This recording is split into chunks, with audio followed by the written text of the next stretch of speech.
Meantime, President Trump today taking what he says is a big step to keep our elections safe. He signed an executive order. It streamlines the process to impose sanctions on foreigners who interfere in our elections. Comes amid criticism of the president for not taking the issue seriously enough in the past and his past denial that the Russians meddled the last time around. Meanwhile, another potential twist in the Mueller investigation. The former independent counsel Ken Starr, who led the investigation into former President Clinton's sexual misconduct, he said this earlier today.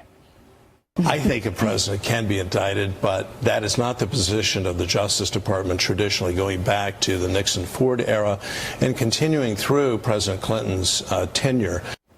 Can be indicted. So is the president immune, or should he be worried? Our panel's here tonight to talk about it all. Greg Gutfeld Show correspondent Kat Timpf is here this evening. Bullseye Brief author Adam Johnson joins us, and the liberal radio talk show host, Fox News contributor Leslie Marshall, all here. So you guys got to take it easy. I'm my first time hosting Kennedy, so I don't want to let her down. You're doing a great job. Well, I mean, there's no other choice. We're here. There's nobody else here. It's around the whole studio.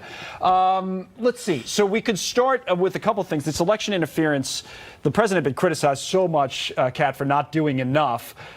It almost kind of brings to mind this idea of there's a two-track presidency where the president says one thing, but his administration has actually been tough on these issues. And today, I guess, is another example with this executive order. What do you make of it? Absolutely. In the past, when he's been giving speeches or in a press conference, he has been a little wary to really call out Russia. And we all, of course, remember him standing next to Putin and not calling out Russia and Helsinki. We all remember that. Yeah. But this is a very important action, and I don't think that anyone should have any sort of problem with it. I feel like this is something that we should all be able to unite and agree around, that we don't want foreign actors meddling in our elections, and that this is a positive step towards stopping that. We should all be able to unite around this as a positive thing that the president did today. Except that you got to remember, the liberals are going to pick him apart for anything he says, even if he makes a step in the right direction. You know, I mean, if he puts his right hand out, they'll say you should shake with your left hand. If he puts a left, you know, I mean, unfortunately that's the world we live in. But you're right. It seems so obvious. Just do it, and he did it. Well, let's be the liberal here on the panel. Raise your hand. And unless, yes, thank you. Wait, is this the outnumbered show? That's tomorrow. Right.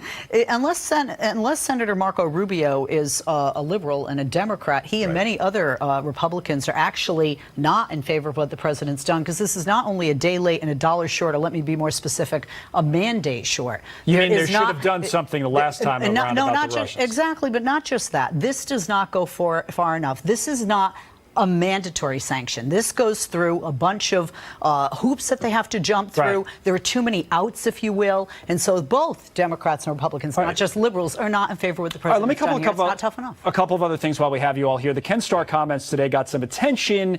He did say, Adam, that even though he claims the president can be indicted, that not right now under current Justice Department guidelines, which we know. He just feels that a president should be able to be indicted. I don't know if this moves the needle on anything. What do you think? No, I don't think it does. And the fact that Mueller hasn't been able to drum up anything specific to make it stick to the president in 2 years tells you they're going to have an awfully hard time doing it. Right. They need to just move on with this whole thing. I'm sorry. She's shaking her head, this Leslie. I know. I'm sorry. I have to shake my head, because if you want the truth, you shouldn't have a time limit. That we, the American people, freedom, democracy, and truth are owed that. The Watergate, it took over 2 years. But Ken Starr is right. If you look at the Constitution, it's really unclear. It depends on who you ask. I think that is something that has to be cleared up. And as Ken Starr said, there are two presidencies, both Nixon and Clinton, in which they didn't indict. But once a president leaves office, all bets are off. Right. No, we've known that all along. Those are what the guidelines apply to a president in office. All right. Before we wrap it up, just a quick word on politics. I'll start with you, Kat, on this, because even some big-time Republicans, Mitch McConnell comes to mind, are sounding like they're worried about the midterms. Quinnipiac had it plus 14 on the generic ballot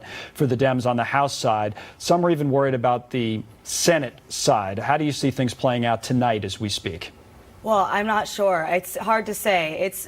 I'm pretty confident that the GOP is going to struggle, because it's typical for the party where there's the incumbent president to lose ground in the midterms. That's a typical thing. And also we're seeing a huge not a voter enthusiasm gap between the Democrats and the Republicans. Republican enthusiasm is high compared to previous years. Voter enthusiasm is high compared to previous elections, compared to most previous elections. Right. But it's still not quite as high as the Democrats is, and that's what they're going to struggle with. Anybody think the Republicans lose the Senate? No, absolutely not. In fact, I think actually the Republicans can hold the House. Really? 4% GDP is a powerful tonic. I think people are going to vote with their pocketbooks. That's a tough one. Yeah, I mean, the way the numbers look, you might end up being right. And by the way, the other thing, you know, the generic ballot, I know the generic ballot says that he ought to take the House. He'll keep this, or I should say the GOP will keep the Senate, lose the House. But the fact is there's nothing generic about Donald Trump, and there's nothing generic about this election. It was wrong in 2016. Right, that's what a lot of that's what a lot of Republicans are counting on. All right, CBS getting rocked by another bombshell report tonight. The network announcing 60 Minutes executive producer Jeff Fager was fired, terminated effective immediately for sending what appears to be a threatening text message to a reporter over her coverage of the sexual misconduct claims that had already been written about and made against him. Fager reportedly wrote to CBS News reporter Jerica Duncan, quote, "There are people who lost their jobs trying to harm me, and if you pass on these damaging claims without your own reporting to back them up, that'll become a serious problem." Fager's also been accused himself of sexual harassment, which is what Duncan was reporting on in the first place. He denies that and says the texts were harsh but fair. All right, the panel's back. Leslie, you want to start this off? I mean, this was unbelievable to see this actually put in writing tonight. We had heard the allegations, which are separate against Jeff Fager, but the reporter reporting on those allegations gets that text. And we were just talking about this. We are in a Me Too movement time in our lives, and as a woman, I think long overdue. Secondly, you just don't. I was saying, my mother's watching. She's going to love that I say this. My mother said, "You don't write anything down you don't want the rest of the world to read," and it's so true. And especially now in the age of Twitter and everything, you know, you just don't do that. He should know better.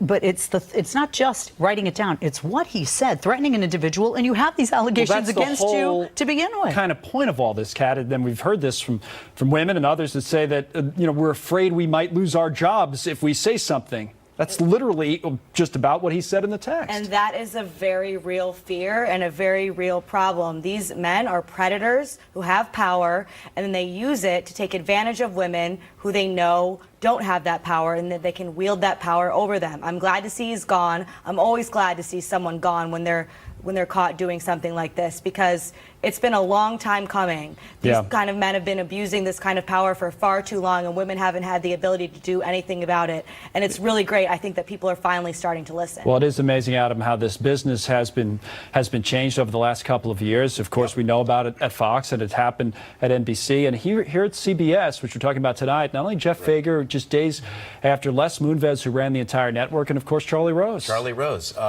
Again, another giant of media. And the only thing I can say, first of all, is ladies, I apologize. Right? As a guy, it upsets me. And for the guys out there, stop doing it. All right? It doesn't work anymore. Just stop it. Cut it out.